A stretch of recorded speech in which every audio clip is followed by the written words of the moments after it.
Heureuse de vous retrouver dans notre méditation « Sa grâce nous suffit » qui a pour titre « Un autre ». Cela devient plus évident encore quand paraît à la ressemblance de Melchisédek, un autre sacrificateur qu'il est devenu non par la loi d'une ordonnance charnelle, mais par la puissance d'une vie impérissable. Hébreux 7, versets 15 à 16.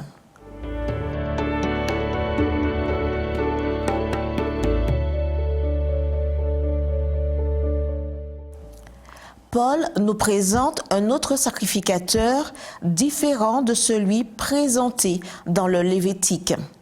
Celui du Lévitique, originaire de la tribu de Lévi, de la famille d'Aaron, dont le service était limité en jours et en années, ne faisait que préfigurer celui qui devait venir. Pourquoi Jésus était-il différent? Mario Veloso le résume de la façon suivante. Premièrement, différent en ce qui concerne la loi. Selon la loi sacerdotale, le sacrificateur devait descendre de la tribu de Lévi, mais Jésus appartenait à la tribu de Juda. Deuxièmement, différent en ce qui concerne la vie. Le sacerdoce lévitique ne pouvait donner qu'une autorité formelle.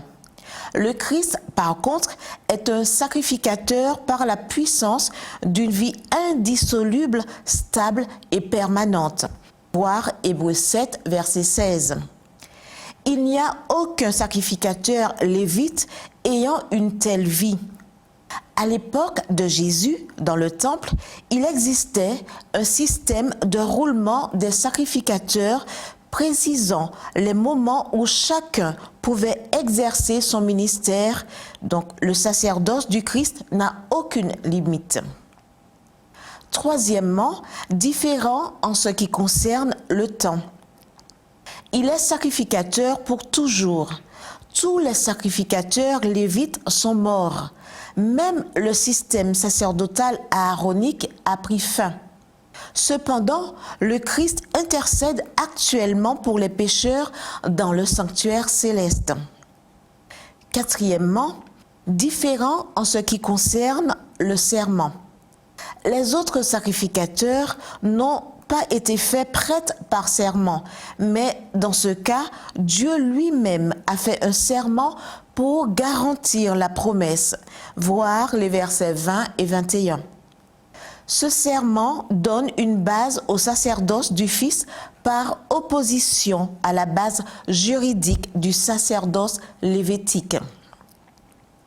Cinquièmement, différent, car il est le garant d'une nouvelle alliance. Jésus est devenu par cela même le garant d'une alliance meilleure.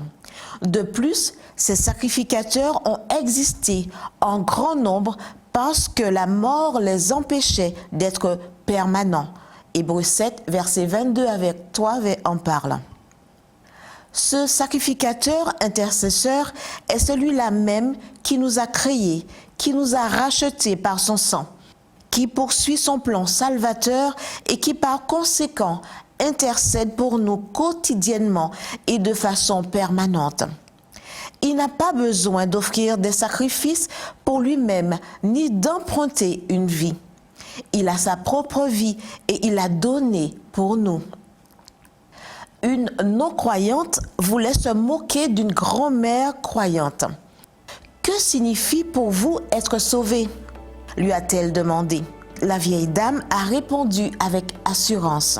« Pour moi, cela signifie que Jésus a mis mes chaussures et que j'ai mis ses chaussures. »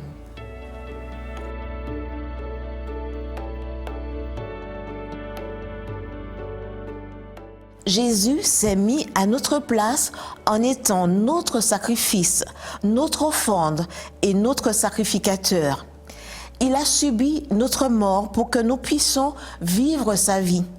Il a mis nos chaussures pour que nous puissions porter les siennes. Amen.